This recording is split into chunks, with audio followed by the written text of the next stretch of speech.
Price lord, hallelujah. ದೇವರ ನಾಮಕ್ಕೆ ಸ್ತೋತ್ರವಾಗಲಿ. ಪ್ರಾರ್ಥನೆ ಮಾಡಿಕೊಳ್ಳೋಣ. ಸರ್ವ ಸೃಷ್ಟಿಕರ್ತನ ತಂದೆಯ ದೇವರೇ, ಮಗನ ದೇವರೇ, ಪರಿಶುದ್ಧಾತ್ಮನೇ, ನಿಮ್ಮ ನಾಮಕ್ಕೆ ಸ್ತೋತ್ರ ಸ್ವಾಮಿ. ಈ ದಿವಸದ ಸಂದೇಶದ ಭಾಗವನ್ನು ಹೇರಳವಾಗಿ ಆಶೀರ್ವದಿಸಿರಿ. ಈ ದಿವಸದ ಸಮಯವು ಕೂಡ ನಿಮ್ಮಿಂದ ನೇಮಕವಾದಂಥ ದಿವಸವಾಗಿದ್ದಕ್ಕಾಗಿ ಸ್ತೋತ್ರ. ಇದನ್ನು ಕೇಳುತ್ತಿರುವ ನನ್ನ ಸಹೋದರಿ ಕೂಡ ಚೆನ್ನಾಗಿ ಕೇಳಿ ಅರ್ಥ ಮಾಡಿಕೊಂಡು ನಿಮ್ಮ ವಾಕ್ಯಕ್ಕೆ ವಿಧೇಯರಾಗಿ ಜೀವಿಸಿ ನಿಮ್ಮಿಂದ ಆಶೀರ್ವಾದವನ್ನು ಹೊಂದಿ ಅವರ ಮಕ್ಕಳನ್ನು ಅವರು ಅದೇ ಮಾರ್ಗದಲ್ಲಿ ನಡೆಸಿ ನಿಮ್ಮ ಚಿತ್ತಾನುಸಾರ ಅವರು ಇತರರಿಗೆ ಸಾಕ್ಷಿಗಳಾಗುವಂತೆ ಮಾರ್ಪಡಿಸಿರಿ. ಅದಕ್ಕೆ ಬೇಕಾದಂಥ ವಿಶೇಷವಾದ ಜ್ಞಾನ, ಶಾಂತಿ, ಸಮಾಧಾನ, ಆರೋಗ್ಯವನ್ನು ದಯಪಾಲಿಸಿರಿ. ನಿಮ್ಮೆಲ್ಲ ಉಪಕಾರಗಳಿಗಾಗಿ ಕೃತಜ್ಞತಾ ವಂದನೆಗಳು. ನಿಮ್ಮ ಪ್ರೀತಿ ಸಹಾಯ ಇಲ್ಲದೆ ಯಾರು ಏನು ಮಾಡಲು ಸಾಧ್ಯವಿಲ್ಲ, ಏನು ಆಗಲು ಸಾಧ್ಯವಿಲ್ಲ. ಯೇಸುವಿನ ನಾಮದಲ್ಲಿ ಪ್ರಾರ್ಥಿಸಿದ್ದೇನೆ ನಮ್ಮ ತಂದೆ, ಆಮೇನ್. ಇದನ್ನು ಕೇಳುತ್ತಿರುವ ನನ್ನ ಸಹೋದರಿ, ನಿಮಗೂ ನನ್ನ ಹೃದಯಪೂರ್ವಕವಾದಂಥ ನಮಸ್ಕಾರಗಳು. ಈ ದಿವಸದ ಸಂದೇಶದ ಭಾಗವು ಧರ್ಮೋಪದೇಶ ಕಾಂಡ 23ನೇ ಅಧ್ಯಾಯ 21ರಿಂದ. ಧರ್ಮೋಪದೇಶ ಕಾಂಡ 23ನೇ ಅಧ್ಯಾಯ 21ರಿಂದ. ದೇವರ ನಾಮಕ್ಕೆ ಸ್ತೋತ್ರವಾಗಲಿ. ಹಲ್ಲೆಲೂಯಾ.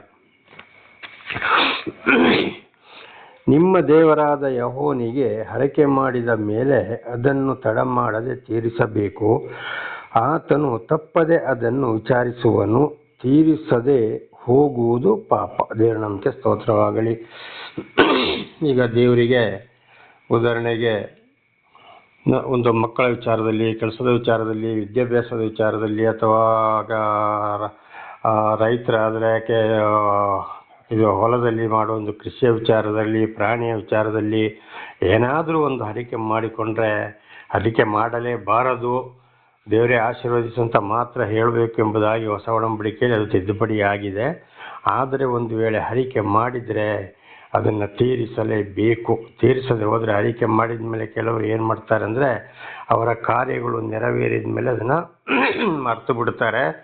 ನಾನು ಮಾಡಿದ್ದು, ನನ್ನ ಮಗ, ನನ್ನ ಮಗಳು ಅವರು ಓದಿದ್ರು, ಅವರಿಗೆ ಕೆಲಸ ಸಿಕ್ತು, ನಾನು ಕೆಲಸ ಮಾಡಿದೆ, ನಾನು ದುಡ್ದೆ, ನಾನಾ ರೀತಿಯಲ್ಲಿ ನಾನು ಅಂತೇಳಿ ಹೆಚ್ಚಿಸಿಕೊಳ್ತಾರೆ. ದೇವರನ್ನು ಮರೆತು ಬಿಡ್ತಾರೆ, ಹರಕೆ ಮಾಡಿದನ್ನು ಮರೆತು ಬಿಡ್ತಾರೆ. ಇದು ಬಹಳ ಒಂದು ದೊಡ್ಡ ಪಾಪ.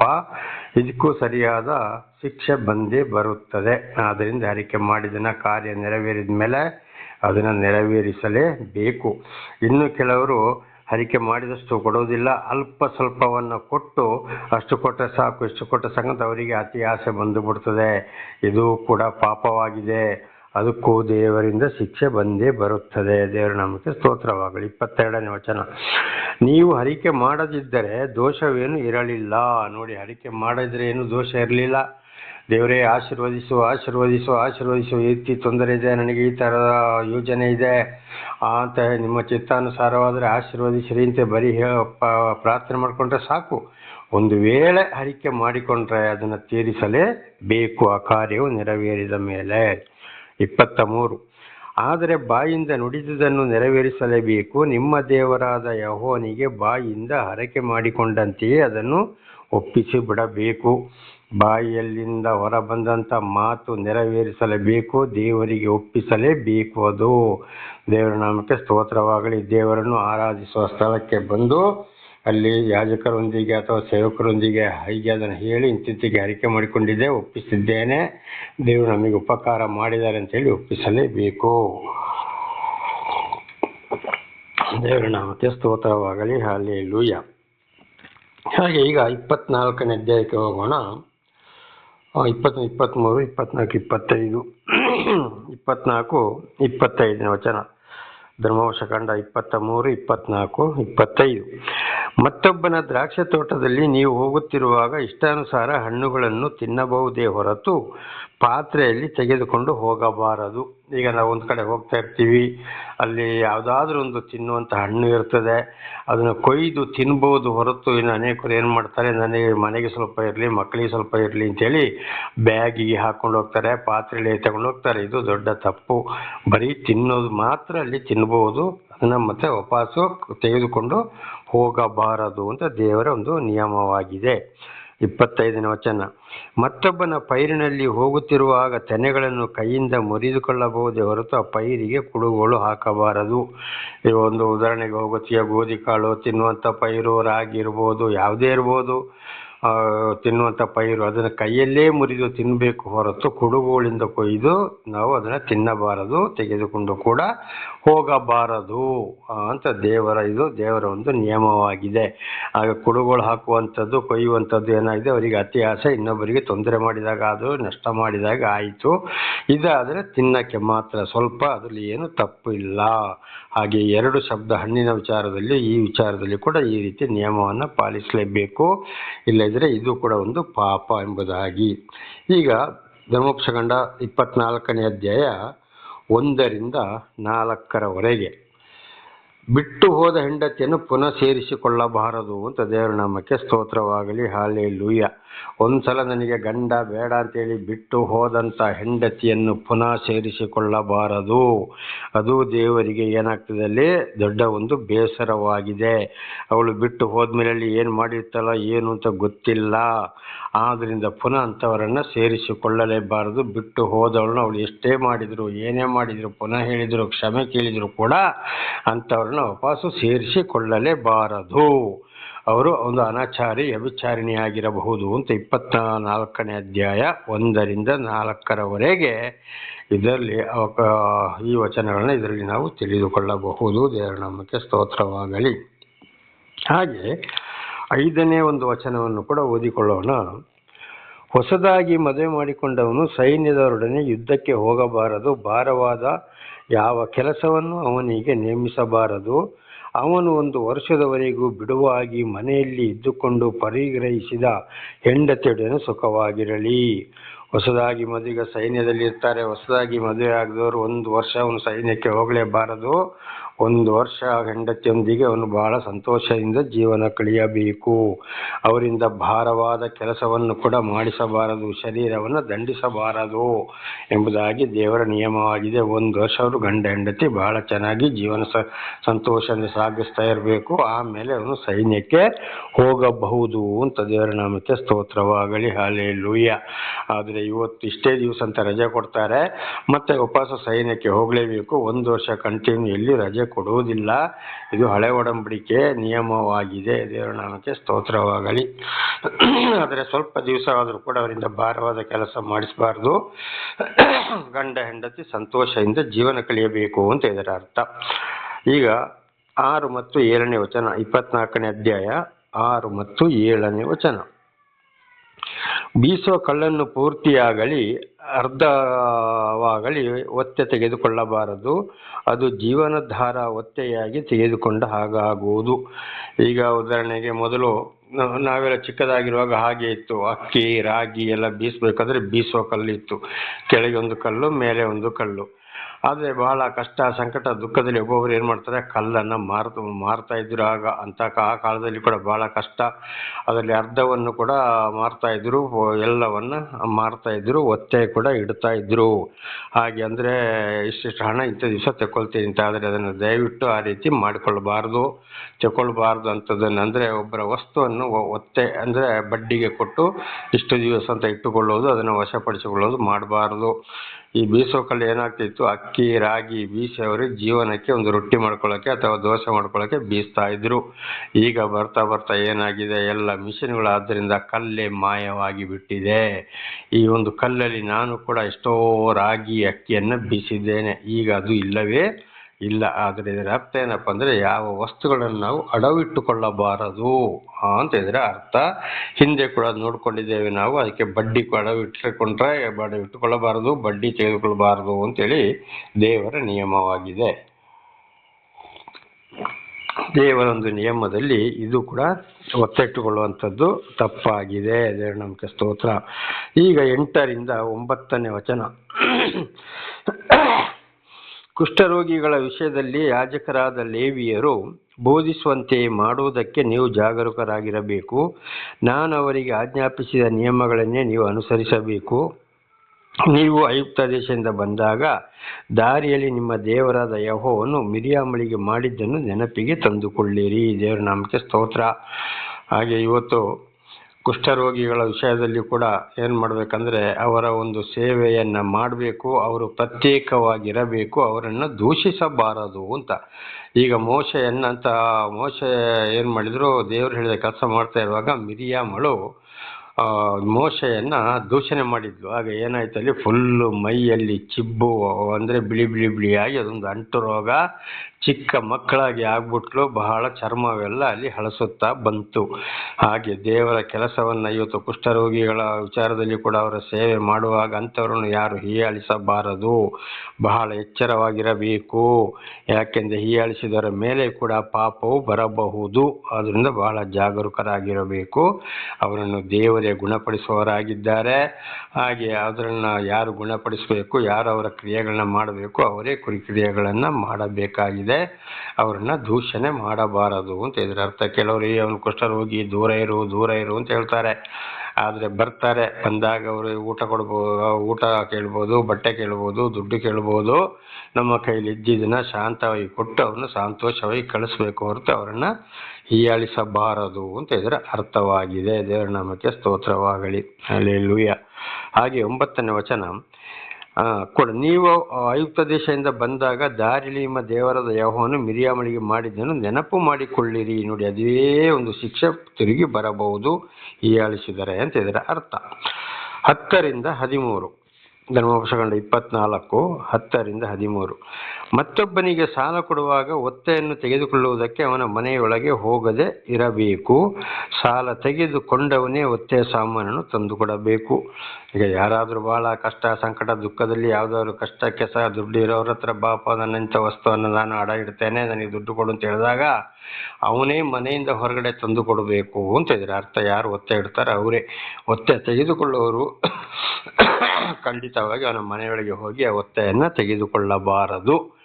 ಮನೆ ಒಳಗೆ ಹೋಗಿ ಒತ್ತೆಯನ್ನು ತೆಗೆದುಕೊಂಡ್ರೆ ಅವನ ಮನೆಯನ್ನು ಕಸಿದಾಗೆ ಆಯಿತು, ಬಲಾತ್ಕಾರ ಮಾಡಿದ ಹಾಗೆ ಆಯಿತು. ಅವನೇ ತಂದು ಕೊಟ್ಟರೆ ಅದರಲ್ಲಿ ಏನು ಪಾಪವಿಲ್ಲ ಅಂತ ಇದರ ಅರ್ಥ. ಹಾಗೆ 12ನೇ ವಚನ, ಅವನು ಕೇವಲ ಬಡತನದಿಂದ ತನ್ನ ಕಂಬಳಿಯನ್ನು ಒತ್ತೆಯಾಗಿಟ್ಟ ಸಂದರ್ಭದಲ್ಲಿ ಹೊತ್ತು ಮುಳುಗಿದಾಗ ಅದನ್ನು ಹಿಂದಕ್ಕೆ ಕೊಡಬೇಕು. ನೋಡಿ, ಉದಾಹರಣೆಗೆ ಬಹಳ ಕಷ್ಟ ಬಂದಾಗ ಹೊದ್ದುಕೊಳ್ಳೋ ಕಂಬಳಿಯನ್ನು ಕೂಡ ಅಡವಿಡಬಹುದು.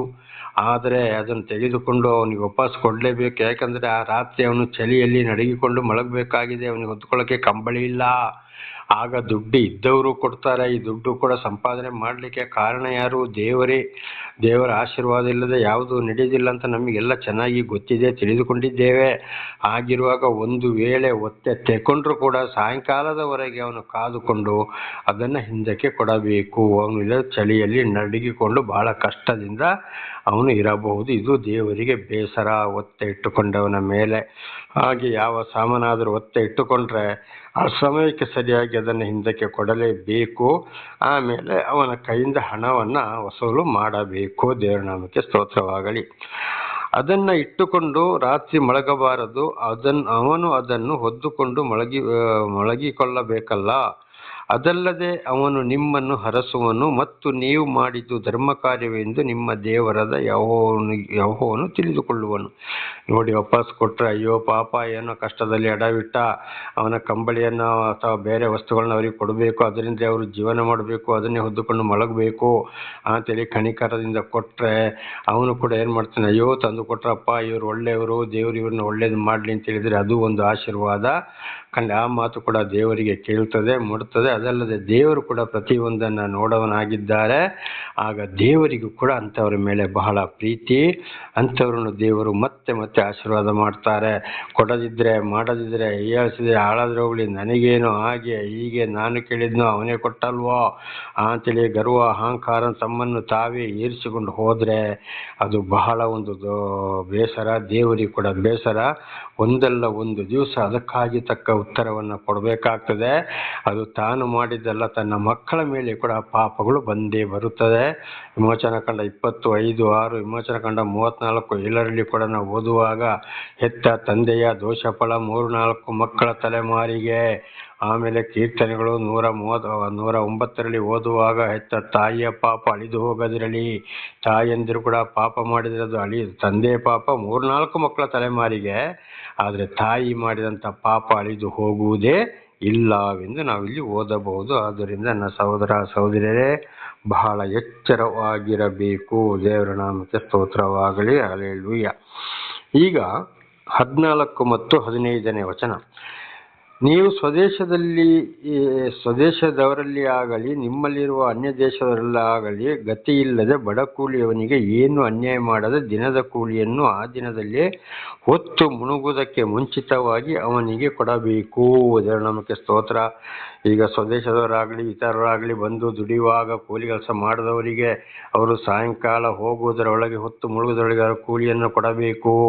ಇವತ್ತು ಬಾ, ನಾಳೆ ಬಾ, ನಾಡಿದ್ದು ಬಾ ಅಂತ ಹೇಳಬಾರ್ದು, ಹಂಗಿಸಬಾರ್ದು, ಬೈಬಾರ್ದು, ದಿವಸ ಅವರನ್ನು ದಣಿಸಬಾರದು. ಇದು ದೇವರಿಗೆ ಒಂದು ಬೇಸರ. ಯಾಕೆಂದ್ರೆ ಅವನಿಗೆ ಬೇರೆ ಗತಿ ಇಲ್ಲದ್ದರಿಂದ ಅದನ್ನೇ ಎದುರು ನೋಡುತ್ತಾನಲ್ಲ. ನೀವು ಕೊಡದಿದ್ದರೆ ಅವನು ಯೆಹೋವನಿಗೆ ಮೊರೆ ಇಟ್ಟನು, ಆಗ ನೀವು ದೋಷಿಗಳಾಗಿ ಕಂಡು ಬಂದೀರಿ. ನೋಡಿ, ಅದರಲ್ಲಿ ಹೊಕ್ಕೊಂಡವರು ದವಸ ಧಾನ್ಯಗಳನ್ನ ತೆಗೆದುಕೊಂಡು ಊಟ ಮಾಡಬೇಕು, ಮಕ್ಕಳನ್ನ ಸಾಕುವಂತ ಪರಿಸ್ಥಿತಿ ಇರ್ಬೋದು. ಕೊಡದಿದ್ರೆ ಅಯ್ಯೋ ಅಯ್ಯೋ ಅಯ್ಯೋ ಅಂತೇಳಿ ಮೊರೆ ಇಡೋದು ದೇವರಿಗೂ ಕೂಡ ಕೇಳ್ತದೆ. ದೇವರೇ ನೋಡ್ಕೊಳ್ಳಿ, ದೇವರೇ ನೀವು ನೋಡ್ತೀರಲ್ಲಪ್ಪ ಅಂತ ಆ ಮಾತು ಕೂಡ ಅವ್ರು ಹೇಳ್ಬೋದು. ಅದು ಖಂಡಿತವಾಗಿಯೂ ದೇವರಿಗೂ ಕೂಡ ಬೇಸರ. ಸಾಯಂಕಾಲ ಹೋಗುವುದರ ಒಳಗೆ ಅದನ್ನು ಕೊಡಲೇಬೇಕು. ಇವತ್ತು ಬಾ, ನಾಳೆ ಬಾ, ನಾಡ್ದು ಬಾ ಅಂತೇಳಿ ಅವರನ್ನು ದಂಡಿಸಬಾರದು. ಈಗ 16ನೇ ವಚನವನ್ನು ಓದಿಕೊಳ್ಳೋಣ. ಮಕ್ಕಳ ಪಾಪದ ದಿಸೆಯಿಂದ ತಂದೆಗೂ ತಂದೆಯ ಪಾಪದ ದಿಸೆಯಿಂದ ಮಕ್ಕಳಿಗೂ ಮರಣ ಶಿಕ್ಷೆಯಾಗಬಾರದು. ಪ್ರತಿಯೊಬ್ಬನು ತನ್ನ ಪಾಪದ ಫಲವನ್ನು ತಾನೇ ಅನುಭವಿಸಬೇಕು ಅಂತ ಇಲ್ಲಿ ನೋಡುವಾಗ ನೋಡಿ, ಈ ವಚನದ ಪ್ರಕಾರ ನೋಡುವಾಗ ತಂದೆ ತಾಯಿಗಳು ಮಾಡಿದ್ದು ತಂದೆ ಮಾಡಿದ್ದು ಅವರಿಗೆ, ಮಕ್ಕಳು ಮಾಡಿದ್ದು ಅವರಿಗೆ ಅಂತೇಳಿ ಇದೆ. ಆದರೆ ಇದಕ್ಕೆ ಸರಿಯಾದ ಉತ್ತರ ಇನ್ನೊಂದು ಕಡೆ ಏನಿದೆಯಪ್ಪ ಅಂದರೆ ಯೆಹೆಜ್ಕೇಲ 18ನೇ ಅಧ್ಯಾಯವನ್ನು ಓದುವಾಗ, ತಂದೆಗೆ ದೇವರ ದರ್ಶನವಾದ ಮೇಲೆ ದೇವರ ವಾಕ್ಯಕ್ಕೆ ತಂದೆ ತಾಯಿಗಳು ವಿರೋಧವಾಗಿ ಹೋದರೆ ಶಿಕ್ಷೆಗಳನ್ನು ಅನುಭವಿಸ್ತಾ ಇರುವಾಗಲೇ ಅಥವಾ ಶಿಕ್ಷೆ ಬರದೇ ಇರಲಿ, ಅದು ಬಂದೇ ಬರುತ್ತದೆ. ಬರದಿದ್ದರೂ ಕೂಡ ಒಂದು ವೇಳೆ ನಮ್ಮ ತಂದೆಯು ಇಂಥ ಪಾಪವನ್ನು ಮಾಡಿದ್ದಾರೆ, ನಾವು ಮಾಡಿದರೆ ಅದು ನಮಗೆ ಕೂಡ ಪಾಪ ಬರ್ತದೆ ಅಂತೇಳಿ ತಂದೆ ತಾಯಿ ಮಾಡಿದಂಥ ಪಾಪವನ್ನು ಬಿಟ್ಟು ಮಕ್ಕಳು ಜೀವಿಸಿದರೆ ಆ ಪಾಪಗಳು ಮಕ್ಕಳ ಮೇಲೆ ಬರುವುದಿಲ್ಲ. ದೇವರಿಗೆ ಪ್ರಾರ್ಥಿಸಿ ಮಕ್ಕಳ ಮಾರ್ಗದಲ್ಲಿ ನಡೆಯಬೇಕು. ಒಂದು ವೇಳೆ ತಂದೆ ತಾಯಿ ದೇವರಿಗೆ ವಿರುದ್ಧವಾಗಿ ಮಾಡಿದಂಥ ಪಾಪವನ್ನು ಬಿಡದೆ ಪಾಪವನ್ನು ತಿಳಿದುಕೊಂಡು ಮಕ್ಕಳು ದೇವರ ಬಳಿಗೆ ಬರದಿದ್ದರೆ, ಪಶ್ಚಾತ್ತಾಪ ಪಡದಿದ್ದರೆ, ಪಾಪಕ್ಕಾಗಿ ಪ್ರಾರ್ಥನೆ ಮಾಡದಿದ್ದರೆ, ಮಕ್ಕಳು ದೇವರೊಂದಿಗೆ ಜೀವಿಸಲು ಪ್ರಾರಂಭಿಸಿದರೆ ಅದೇ ಪಾಪ ಇಲ್ಲಿ ಬಂದೇ ಬರುತ್ತದೆ. ಇದು ಅನೇಕ ನಡೆದು ಹೋಗಿದೆ, ನನ್ನ ಜೀವಿತದಲ್ಲಿಯೂ ನೆರವೇರಿ ಹೋಗಿದೆ, ಈಗಲೂ ನೆರವೇರುತ್ತಲೇ ಇದೆ. ಅನೇಕ ನನ್ನ 70 ನನಗೆ ಜ್ಞಾನ ಬಂದ ಮೇಲೆ, ಅದರಲ್ಲಿ ವಿಶೇಷವಾಗಿ 40 ವರ್ಷದಿಂದ ಈ ಕಡೆಗೆ, ಅದರಲ್ಲಿ ವಿಶೇಷವಾಗಿ 30 ವರ್ಷದಿಂದ ಈ ಕಡೆಗೆ ಬೇಕಾದಷ್ಟು ನೋಡಿದ್ದೇನೆ, ನಡೀತಲೇ ಇದೆ. ದೇವರ ನಂಬಿಕೆ ಸ್ತೋತ್ರವಾಗಲಿ. ಬರಬಾರದು ಅಂತ ಹೇಳಬೇಕಾದ್ರೆ ತಂದೆ ತಾಯಿಗಳ ದೋಷ ಫಲವರು ಅಷ್ಟಾದಾಗ ಮಕ್ಕಳು ದೇವರಲ್ಲಿ ಪ್ರಾರ್ಥಿಸಿ ಆ ಪಾಪವನ್ನು ಬಿಟ್ಟು ಜೀವಿಸಬೇಕು ದೇವರ ವಾಕ್ಯದಂತೆ. ಆಗ ಅದರಲ್ಲಿ ಬರೋದಿಲ್ಲ. ಇಲ್ಲ ನೋಡಿ ಮತ್ತು ಅದೇ ಮಾರ್ಗದ ದೇವರ ಬಳಿಗೆ ಮಕ್ಕಳು ಬರದಿದ್ರೆ ಆ ಪಾಪ ಬರೋದರಲ್ಲಿ ಸಂಶಯವೇ ಇಲ್ಲ. ದೇವರ ನಾಮಕ್ಕೆ ಸ್ತೋತ್ರವಾಗಲಿ. ಇದು ಯೆಹೆಜ್ಕೇಲ 18ನೇ ಅಧ್ಯಾಯದಲ್ಲಿ ಇದನ್ನು ಸ್ಪಷ್ಟವಾಗಿ ನಾವು ಓದಿಕೊಳ್ಳಬಹುದು. ದೇವರ ನಾಮಕ್ಕೆ ಸ್ತೋತ್ರ. ಈಗ 17 ಮತ್ತು 18 ಧರ್ಮೋಪದೇಶಕಾಂಡ 24, 17, 18ನೇ ವಚನ. ನೀವು ಪರದೇಶಿಯ ಅಥವಾ ದಿಕ್ಕಿಲ್ಲದವನ ವ್ಯಾಜ್ಯಗಳನ್ನು ವಿಚಾರಿಸುವಾಗ ನ್ಯಾಯವನ್ನು ಬಿಟ್ಟು ತೀರ್ಪು ಮಾಡಬಾರದು. ವಿಧವೆಯಿಂದ ಉಡುವ ಬಟ್ಟೆಯನ್ನು ಒತ್ತೆ ಇಳಿಸಿಕೊಳ್ಳಬಾರದು. ಇವತ್ತು ಸ್ವಂತದವರಾಗಲಿ, ಸ್ವಂತ ಜಾತಿ ಆಗಲಿ, ಬಂಧುಗಳಾಗಲಿ, ಬರದಾಗಲಿ, ನಮ್ಮ ದೇಶದವರಾಗಲಿ, ಇತರರಾಗಲಿ, ಯಾರೇ ಆಗಲಿ ನ್ಯಾಯವನ್ನು ತೀರಿಸುವಾಗ ಸರಿಯಾದ ನ್ಯಾಯವನ್ನು ತೀರಿಸಬೇಕು. ಬಡವನಿಗೊಂದು ನ್ಯಾಯ, ಐಶ್ವರ್ಯವಂತನಿಗೊಂದು ನ್ಯಾಯ, ಆಮೇಲೆ ಸ್ವಂತ ಬಂಧುಗಳಿಗೆ ಒಂದು ನ್ಯಾಯ, ಇನ್ನೊಬ್ಬರಿಗೊಂದು ನ್ಯಾಯ, ಸ್ವಜಾತಿಯವರಿಗೊಂದು ನ್ಯಾಯ, ಇನ್ನೊಂದು ಜಾತಿಯವರಿಗೊಂದು ನ್ಯಾಯ. ಇದು ಮಾಡಲೇಬಾರದು. ಅದೆಲ್ಲ ದೇವರಿಗೆ ಬಹಳ ಬೇಸರ. ಅದಕ್ಕೂ ಕೂಡ ಶಿಕ್ಷೆಯನ್ನು ಅನುಭವಿಸಬೇಕಾಗ್ತದೆ. ಆದರೆ ಇವತ್ತು ಅನೇಕರು ಏನು ಮಾಡ್ತಾರೆ, ಬರೀ ಅವನು ಎಷ್ಟೇ ದೊಡ್ಡೊಂದು ಬಲಾಢ್ಯ ಮನುಷ್ಯರು ತಪ್ಪು ಮಾಡಿದ್ರು ಅವನು ಸರಿ ಅಂತ ವಾದ ಮಾಡ್ತಾ ಇದ್ದಾರೆ. ಇವತ್ತು ಆ ಪರಿಸ್ಥಿತಿ ಬಂದೋಗಿದೆ. ಪ್ರತಿಯೊಂದಕ್ಕೂ ನ್ಯಾಯ ತೀರಿಸುವವನು ದೇವರಾಗಿದ್ದಾನೆ ಅಂತ ನ್ಯಾಯ ತೀರಿಸೋದು ಕೂಡ ಮಕ್ಕಳಿಗೆ ಕೂಡ ಒಂದು ಪಾಪವಾಗಿದೆ. ಆದ್ದರಿಂದ ಬಹಳ ಎಚ್ಚರ ನ್ಯಾಯ ತೀರಿಸುವಾಗ.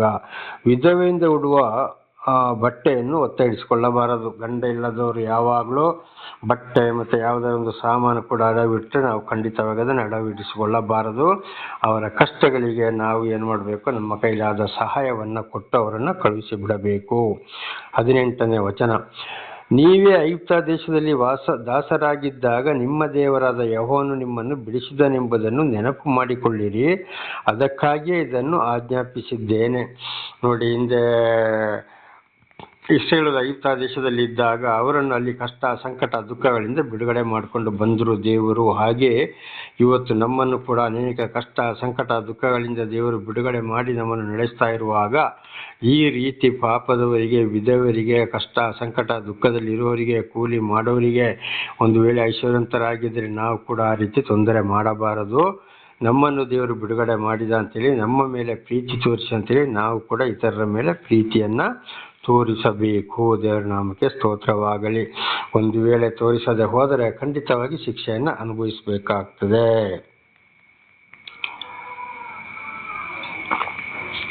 ದೇವರ ನಾಮಕ್ಕೆ ಸ್ತೋತ್ರವಾಗಲಿ. ಹಲ್ಲೆಲೂಯಾ. ಹಾಗೆ 19ರಿಂದ 22, ಧರ್ಮೋಪದೇಶಕಾಂಡ 24, 19ರಿಂದ 22.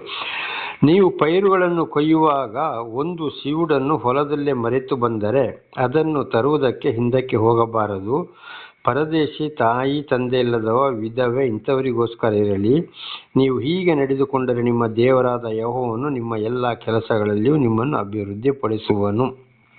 ದೇವರ ನಾಮಕ್ಕೆ ಸ್ತೋತ್ರ. ಈಗ ಗೋಧಿ, ಭತ್ತ, ರಾಗಿ ಇಂಥಗಳನ್ನೆಲ್ಲ ಕೊಯ್ದು ಕಟ್ಟಲ್ಲಿ ಹಾಕ್ತಾರೆ. ಅದನ್ನು ಆಮೇಲೆ ಮನೆಗೆ ತೆಗೆದುಕೊಂಡು ಬರ್ತಾರೆ. ಒಂದು ವೇಳೆ ಮರೆತು ಹೋದರೆ ಏನಾದರೂ ಒಂದು ಸಿವುಡು, ಒಂದು ಕಟ್ಟು ಭತ್ತ ಇರ್ಬೋದು, ಗೋಧಿ ಇರ್ಬೋದು, ರಾಗಿ ಇರ್ಬೋದು, ಏನೇ ಇರ್ಬೋದು ಸಿವುಡು, ಅದು ಖಂಡಿತವಾಗಿ ಅದನ್ನು ವಾಪಸ್ ತೆಗೆದುಕೊಂಡು ಬರಲಿಕ್ಕೆ ಹೋಗಬಾರ್ದು. ಅದು ಏನು ಗತಿಲ್ಲದವರಿಗೆ, ಪರದೇಶಿಗಳಿಗೆ, ತಂದೆ ತಾಯಿ ಇಲ್ಲದವರಿಗೆ, ಅನಾಥರಿಗೆ ಅದು ಬಿಟ್ಟು ಬಿಡಬೇಕು. ಅದಕ್ಕಾಗಿ ದೇವರು ಆ ರೀತಿ ಮಾಡಿದ್ದಾನೆ ಅಂತೇಳಿ ಅದನ್ನು ವಾಪಸ್ ತರಕ್ಕೆ ಹೋಗಬಾರದು. ಅದು ಬಹುಶಃ ಪ್ರಾಣಿಗಳು ತಿನ್ಬೋದು, ಪಕ್ಷಿಗಳು ತಿನ್ಬೋದು, ಮನುಷ್ಯರೇ ತಿನ್ಬೋದು.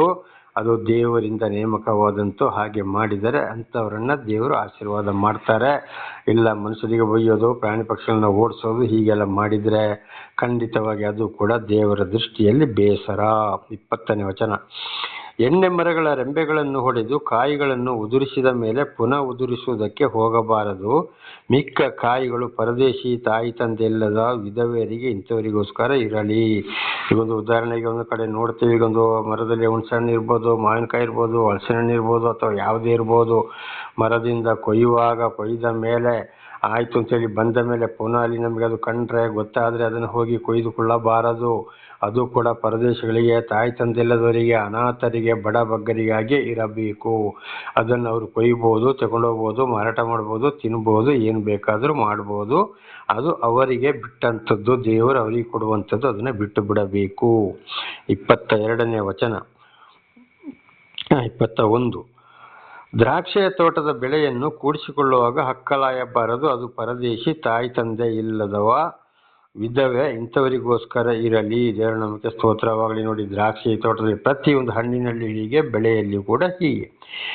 ನೀವೇ ಐಗುಪ್ತ ದೇಶದಲ್ಲಿ ದಾಸರಾಗಿದ್ದುದು ಜ್ಞಾಪಕದಲ್ಲಿರಬೇಕು, ಅದಕ್ಕಾಗಿ ಅದನ್ನು ನಿಮಗೆ ಆಜ್ಞಾಪಿಸಿದ್ದೇನೆ. ದೇವರು ನಮ್ಮನ್ನು ಬಹಳ ಕಷ್ಟ, ಸಂಕಟ, ದುಃಖಗಳಿಂದ ನಡೆಸ್ತಾ ಬಂದಿದ್ದಾರೆ. ಆಗಿರುವಾಗ ನಮಗೆ ದೇವರು ಕೊಟ್ಟಾಗ ನಾವು ಅಂಥ ಬಡ ಬಗ್ಗರ ಮೇಲೆ ಕರುಣೆ ಇರಬೇಕು. ಅದು ದೇವರೊಂದು ಪ್ರೀತಿ. ಆಗ ಅಂಥವ್ರನ್ನ ದೇವರು ಆಶೀರ್ವದಿಸ್ತಾರೆ ಅಂತ ಇದರ ಅರ್ಥವಾಗಿದೆ. ದೇವರ ನಾಮಕ್ಕೆ ಸ್ತೋತ್ರವಾಗಲಿ. ಹಲ್ಲೆಲೂಯಾ. ಹಾಗೆ ಈಗ ಧರ್ಮೋಪದೇಶಕಾಂಡ 25ನೇ ಅಧ್ಯಾಯ 1ರಿಂದ 3. ಇಬ್ಬರು ವ್ಯಾಜ್ಯ ಮಾಡುತ್ತಾ ನ್ಯಾಯಾಧಿಪತಿಗಳ ಬಳಿಗೆ ಬಂದರೆ ನ್ಯಾಯಾಧಿಪತಿಗಳು ತಪ್ಪಿಲ್ಲದವನು ನಿರಪರಾಧಿ ಎಂದು, ತಪ್ಪುಳ್ಳವನನ್ನು ಅಪರಾಧಿ ಎಂದು ತೀರ್ಮಾನಿಸಬೇಕು.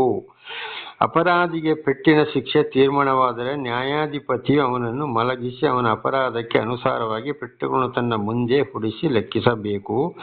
ಪೆಟ್ಟುಗಳ ಶಿಕ್ಷೆಯು 40ಕ್ಕಿಂತ ಹೆಚ್ಚಿರಬಾರದು. ಅಷ್ಟಕ್ಕಿಂತ ಮೀರಿ ನೀವು ಹೆಚ್ಚು ಪೆಟ್ಟುಗಳನ್ನು ಹೊಡಿಸಿದರೆ ನಿಮ್ಮ ಸ್ವದೇಶದವನು ನಿಮಗೆ ಕೇವಲ ನೀಚನಾಗಿ ಕಾಣಿಸಾನು. ದೇವರ ನಾಮಕ್ಕೆ ಸ್ತೋತ್ರವಾಗಲಿ.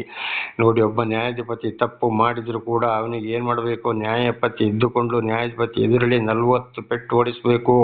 ಅವನು ತಪ್ಪು ಮಾಡಿದರೆ. ಆದರೆ 40ಕ್ಕಿಂತ ಮೇಲೆ ಹೋಗಬಾರದು. 40ಕ್ಕಿಂತ ಮೇಲೆ ಹೋದರೆ ಅವನು ಬಹುಶಃ ಅದರಿಂದ ಬಹಳ ಬರಳಿ ಹೋದನು ಅಥವಾ ಸಾಯ್ಬೋದು. ಇತರರು ಕೂಡ ಏನು ಮಾಡ್ತಾರೆ, ಅಯ್ಯೋ ನೋಡಿಯಪ್ಪ ಏನೊಂದು ಓಡಿಸ್ತಾನೆ, ಅವನೊಂದು ನ್ಯಾಯಾಧಿಪತಿ ಅಂತೇಳಿ ಅವರು ಈ ನ್ಯಾಯಾಧಿಪತಿಯನ್ನು ಬೇರೆ ಜನಗಳು ಹೀಯಾಳಿಸಬಹುದು. ಆಗ ಇವನ ಬೆಲೆಯನ್ನು ಇವರು ಕಳ್ಕೊಳ್ಬೇಕಾಗ್ತದೆ. ಇದು ಅಪೊಸ್ತಲನಾದ ಪೌಲರಿಗೂ ಕೂಡ ಇದೇ ರೀತಿ ಆಗಿತ್ತು. ಹೊಸ ಒಡಂಬಡಿಕೆಯಲ್ಲಿ ಓದುವಾಗ ಅವರು ಬಂಧನವಾದಾಗ ಅವರಿಗೆ 40 ಚಡಿಯೇಟುಗಳನ್ನು ಹೊಡಿಸಿದರು. ದೇವರ ನಾಮಕ್ಕೆ ಸ್ತೋತ್ರವಾಗಲಿ. ಇದೇ ವಾಕ್ಯ ಅಲ್ಲಿ ಕೂಡ ನೆರವೇರಿತು. ಹಾಗೆ ಅದಕ್ಕೂ ಪ್ರತಿಯೊಂದಕ್ಕೂ ಕೂಡ ಇವತ್ತು ಸರ್ಕಾರದ ಕಾನೂನು ಕೂಡ ಇದೆ. ಇವತ್ತು ಪೊಲೀಸರು ಕೂಡ ಇವತ್ತು ಅವರು ಇಲ್ಲ ಸಲ್ಲದ ಕಾನೂನುಗಳನ್ನು ಉಪಯೋಗಿಸಿ ದುಡ್ಡಿದ್ದವರ ಕೈಯಿಂದ ಲಂಚ ತಗೊಂಡು ಏನೇನೋ ಮಾಡ್ತಾರೆ. ಇದು ಅವರಿಗೂ ಮತ್ತು ಅವರ ಮಕ್ಕಳಿಗೂ ಕೂಡ ಈ ಪಾಪಗಳು ಅಂಥವರ ಮೇಲೆ ಬಂದೇ ಬರುತ್ತದೆ. ಕೇಸನ್ನು ಮುಚ್ಚಿ ಹಾಕುವಂಥದ್ದು, ಅದನ್ನು ಅನ್ಯಾಯ ಮಾಡುವಂಥದ್ದು, ಅನ್ಯಾಯನ ನ್ಯಾಯ ಮಾಡುವಂಥದ್ದು, ಇದೆಲ್ಲ ಇವತ್ತು ನಡೀತಾ ಇದೆ. ಅದರೆಲ್ಲ ಶಿಕ್ಷೆಯನ್ನು ಅನುಭವಿಸಲೇಬೇಕಾಗ್ತದೆ. ದೇವರು ಕೊಡುವ ಶಿಕ್ಷೆಯನ್ನು ಬದಲಾಯಿಸಲಿಕ್ಕೆ, ಅದನ್ನು ತಪ್ಪಿಸಿಕೊಳ್ಳಕ್ಕೆ ಯಾರಿಂದಲೂ ಅದರಿಂದ ಸಾಧ್ಯವಿಲ್ಲ. ದೇವರ ನಾಮಕ್ಕೆ ಸ್ತೋತ್ರವಾಗಲಿ. ಹಲ್ಲೆಲೂಯಾ. ಹಾಗೆ ಈಗ 25:4 ವಚನವನ್ನು ನೋಡಿಕೊಳ್ಳೋಣ. ಕಣ ತುಳಿಯುವ ಎತ್ತಿನ ಬಾಯಿಯನ್ನು ಕಟ್ಟಬಾರದು. ದೇವರ ನಾಮಕ್ಕೆ ಸ್ತೋತ್ರವಾಗಲಿ. ಕಣ ತುಳಿಯುವ ಎತ್ತಂದರೆ ಇವತ್ತು ಉದಾಹರಣೆಗೆ ಒಂದೊಂದು ಕಡೆ ಭತ್ತವನ್ನೆಲ್ಲ ಕೊಯ್ದು ಅಂಗಳದಲ್ಲಿ ಹಾಕಿರ್ತಾರೆ. ಅದ್ರ ಮೇಲೆ ಎತ್ತುಗಳನ್ನು ಓಡಿಸ್ತಾ ಇರ್ತಾರೆ. ಅದು ಕೆಲವರು ಏನು ಮಾಡ್ತಾರೆ, ಅದನ್ನು ಅದು ತಿಂತದೆ ಅಂತೇಳಿ ಅದರ ಬಾಯಿಗೆ ಒಂಥರ ಕಟ್ಟಿಬಿಡ್ತಾರೆ. ಅದನ್ನು ತಿನ್ನಬಾರ್ದು ಅಂತೇಳಿ. ಆದರೆ ಆ ಭತ್ತ ಬರಲು ಕಾರಣ ಯಾರು? ಎತ್ತುಗಳೇ. ನೇಗಿಲು ಎಳಿತವೆ, ದುಡಿತವೆ. ನೇಗಿಲು ಎಳೆಯದಿದ್ದರೆ, ಎತ್ತುಗಳು ಇಲ್ಲದಿದ್ದರೆ ಅದನ್ನು ಹೇಗೆ ಬೆಳೆಯಲು ಸಾಧ್ಯವೇ ಇಲ್ಲ. ಆಗ ಅದು ಕೆಲಸ ಮಾಡೋದಕ್ಕೆ ಸರಿಯಾಗಿ ಅದು ತಿನ್ನಲೇಬೇಕಲ್ವಾ. ಹಾಗೆ ಅದನ್ನು ತಿನ್ನಕ್ಕೆ ಏನು ದೋಷ ಮಾಡಬಾರದು. ಅದುವೇ ದುಡಿದಿದ್ದು, ಅದಕ್ಕೆ ಬೇಕಾದಷ್ಟು ಅದು ತಿನ್ನಲಿ ಅಂತ ಇದರ ಅರ್ಥ.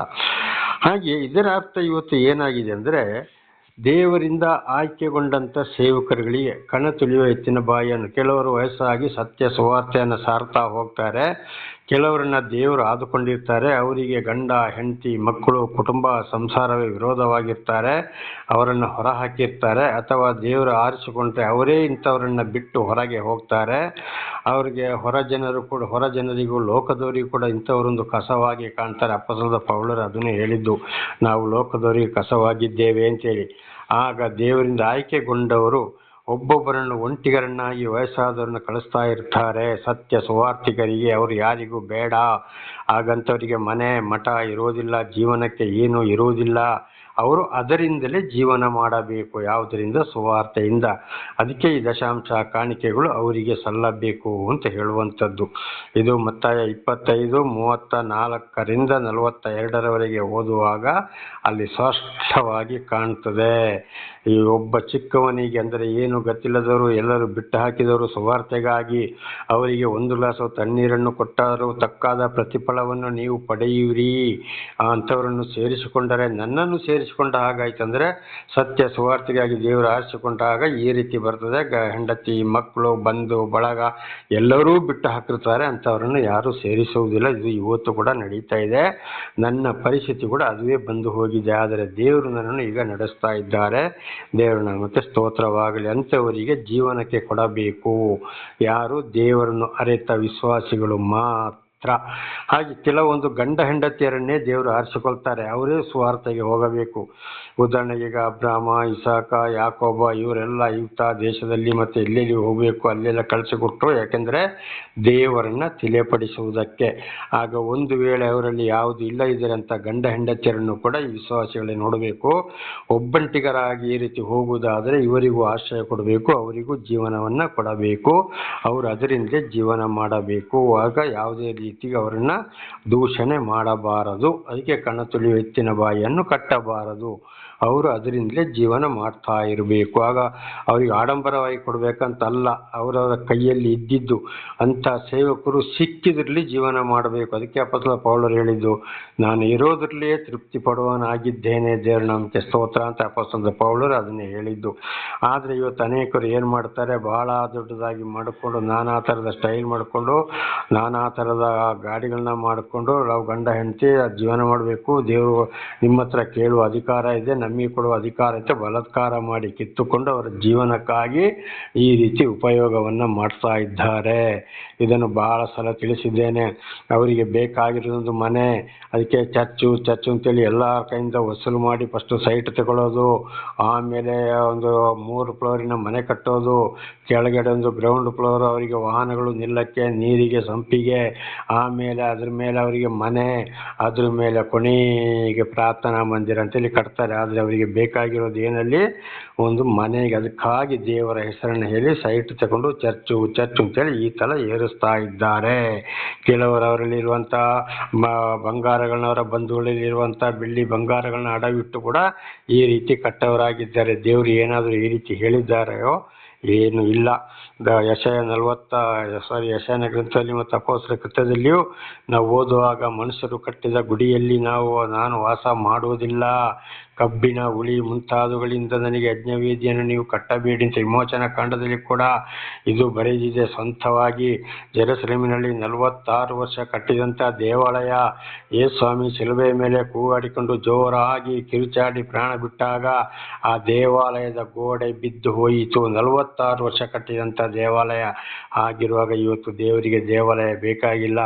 1 ಕೊರಿಂಥ 3:16 ನಿನ್ನ ದೇಹವೇ ದೇವಾಲಯ, ಅದನ್ನು ನಾಶ ಮಾಡಿದರೆ ನೀನೇ ನಾಶವಾಗ್ತೀಯ, ನೀನೇ ಆ ಇದು ಆಲಯ. 1 ಕೊರಿಂಥ 3:16-17.